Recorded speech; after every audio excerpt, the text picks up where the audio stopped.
Salam sejahtera dan selamat datang sekali lagi ke channel ini Current Sphere MY. Sabah sekali lagi akan berdepan dengan pilihan raya yang penuh dengan drama politik, janji manis dan perebutan kuasa yang tidak pernah selesai. Dan kali ini muncul suara lantang daripada bekas Perdana Menteri sendiri, yaitu Tun M. Siapa tidak kenal Tun M kan? Beliau menggesa rakyat Sabah supaya memilih kerajaan yang baik. Bunyinya macam mudah saja, tetapi apabila kita selami lebih dalam, Mahathir sebenarnya memberi amaran keras bahwa budaya politik di Sabah ini bukan senang mahu berubah. Kata beliau lagi, pengundi seringkali tidak memilih berdasarkan tadbir urus yang baik. Sebaliknya lebih tertarik kepada personality, parti, ataupun malah faktor suku kaum. Jadi bagaimana mahu dapatkan kerajaan yang betul-betul baik kalau asas memilih pun masih bergantung kepada emosi dan juga identiti. Dalam wawancara bersama Sinar Daily Top News Podcast, Mahathir tidak sembunyi kebimbangannya. Kata beliau, walaupun Sabah berdepan dengan isu-isu besar daripada dakwaan skandal rasuah melibatkan adun, masalah bencana alam sampailah ke kes buli yang berprofil tinggi, pengundi jarang sekali menilai prestasi calon dari segi kecekapan mentadbir. Soalan yang perlu kita tanya sekarang, adakah ini bermakna Sabah ditakdirkan untuk sentiasa berputar dalam kitaran politik lama yang penuh dengan drama, tetapi kosong dari segi pembangunan sebenar? Tun M juga melabel politik Sabah sebagai berpecah belah. Kata beliau, setiap kali pilihan raya diumumkan, semua orang tiba-tiba mahu menubuhkan parti baru, mahu membuat gabungan yang pelik-pelik, dan individu yang sebelum ini senyap terus mahu bertanding. Akhirnya calon terlalu ramai, undi pun akan berpecah. Inilah punca mengapa seorang calon boleh menang hanya dengan majoriti yang kecil, tetapi tetap sah menjadi wakil rakyat. Bayangkan, seorang calon boleh masuk Dewan Undangan Negeri dengan hanya disokong segelintir kecil pengundi, tetapi kesannya dia tetap menjadi sebahagian daripada kuasa yang menentukan hala tuju negeri. Persoalannya, adakah itu adil untuk rakyat Sabah secara keseluruhannya? Dan apabila ditanya tentang calon berpotensi yang benar-benar boleh menjadi pemimpin bersih dan baik, Mahathir kelihatan skeptikal. Katanya mustahil mahu nilai watak sebenar calon sebelum mereka berkuasa. Dia boleh nampak baik, nampak bersih, tetapi apabila sudah memegang kuasa, disitulah kuasa mula merosakkan.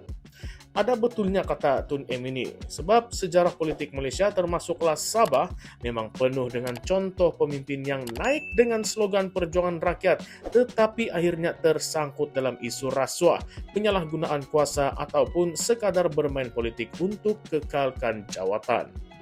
Dan apabila Tun M ditanya sama ada memilih pemimpin yang betul itu hanya bergantung kepada nasib, jawabannya pendek tetapi pedih. Ya, lebih kurang begitu, katanya. Seolah-olah rakyat Sabah ini kena berjudi dengan masa depan mereka sendiri. Kalau kita kaitkan dengan realiti semasa, memang ada asas juga kenyataan Tun M ini. Tengok saja rekod Sabah, sejak tahun 2018 sudah beberapa kali bertukar kerajaan. Parti warisan naik kemudian jatuh. Gabungan Rakyat Sabah pun terbentuk selepas itu, melibatkan parti-parti yang dulunya bermusuhan. Dan jangan lupa, isu perbalahan dalaman seperti antara STAR, PBS dan UMNO di Sabah yang kadang-kadang nampak macam rapuh, tetapi masih berpaut sebab mahu mempertahankan kuasa masing-masing. Belum lagi kita sebut tentang konflik berpanjangan dengan Putrajaya yang mengenai pelaksanaan Malaysia Agreement 1963 ataupun yang kita kenali sebagai MA63 yang sampai sekarang rakyat Sabah rasa mereka tidak dapat hak yang sepatutnya mereka dapat, khususnya dalam soal hasil minyak, kuasa autonomi dan juga pembangunan infrastruktur. Seterusnya, Tun M kata yang pengundi sepatutnya fokus pada memilih kerajaan yang mampu menyelesaikan masalah asas seperti elektrik yang stabil, air yang bersih dan juga jalan raya yang baik. Realitinya Sabah masih lagi ketinggalan jauh dalam hal ini. Tahun lalu, laporan daripada Jabatan Perangkaan menunjukkan Sabah kekal sebagai negeri dengan kadar kemiskinan tertinggi di Malaysia, iaitu melebihi 19%. Dan rakyat masih lagi berdepan dengan catuan air, blackout elektrik sana-sini, jalan yang berlubang-lubang macam bulan. Padahal negeri ini kaya dengan hasil bumi. Jadi betul atau tidak kata Tun M bahwa politik Sabah sebenarnya lebih banyak berkisar kepada siapa yang kawal kuasa dan bukan siapa yang benar-benar membuat kerja. Sekarang, mari kita coba lontarkan persoalan-persoalan kontroversi untuk kita bersama-sama pikirkan jawabannya. Yang pertama, kalau Mahathir kata rakyat Sabah terlalu memilih berdasarkan suku kaum, parti, dan juga personality, adakah ini bermakna pemimpin Sabah sendiri sebenarnya menggunakan isu identiti untuk kekal berkuasa? Bukankah itu satu bentuk manipulasi politik? Dan kalau kuasa boleh merosakkan sesiapa sahaja, adakah ini bermakna tidak kira siapapun yang mau jadi ataupun yang mau naik menjadi kota menteri, akhirnya mereka juga akan terjebak dalam kitaran yang sama. Janji manis di awal, tetapi akhirnya hanyut dengan kuasa dan kepentingan diri. Lebih pedih lagi, apabila Mahathir kata memilih pemimpin bergantung kepada nasib, ia memberikan gambaran bahwa rakyat Sabah tidak ada kawalan penuh terhadap masa depan mereka. Tetapi adakah betul begitu? Atau sebenarnya rakyat boleh mengubah keadaan kalau mereka berani memecahkan tradisi politik lama, yakni memilih berdasarkan suku dan parti? Sejarah telah tunjukkan beberapa kali rakyat Sabah berani membuat perubahan besar, contohnya menumbangkan parti berkuasa lama dalam sekelip mata. Jadi adakah Tun M terlalu pesimis ataupun beliau sebenarnya coba untuk mendedahkan kelemahan sistem politik Sabah yang terlalu longgar dan senang diperalat? Inilah persoalan yang kita kena bincang. Dan seterusnya, adakah Sabah akan terus menjadi ladang eksperimen politik untuk pemimpin yang hanya mahukan kuasa? Atau sudah tiba masanya rakyat Sabah menuntut pemimpin yang betul-betul pandai buat kerja? Dan kalau betul rakyat selalu terperangkap dengan politik suku kaum, adakah ini kelemahan rakyat ataupun strategi kotor pemimpin? Akhirnya penonton sekalian, sahabat-sahabat semua, kita juga kena fikir. Kalau kata Tun M bahwa memilih pemimpin bergantung pada nasib itu benar, adakah kita sebagai rakyat hanya pasrah menunggu siapa yang naik?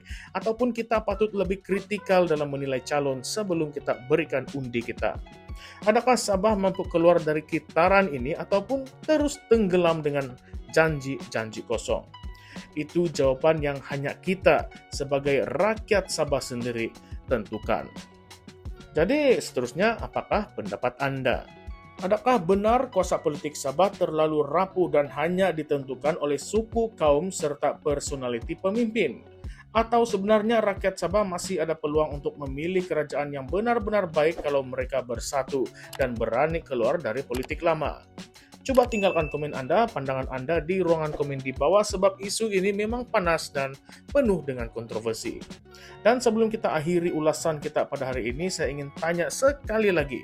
Kalau betul Tun M kata memilih pemimpin yang baik itu umpama bergantung kepada nasib, adakah ini bermakna demokrasi Sabah selama ini hanyalah satu perjudian yang besar? Bayangkan kawan-kawan kalau itu benar, apa yang akan terjadi kepada masa depan Sabah dan Malaysia secara keseluruhannya? Itulah yang kita perlu pikirkan bersama.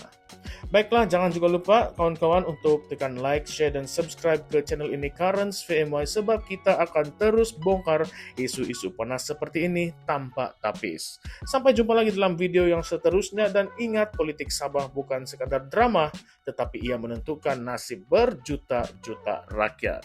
Salam sejahtera semua, salam perjuangan dan salam reformasi. Kita jumpa lagi dalam konten yang seterusnya nanti. Sekian saja. Terima kasih.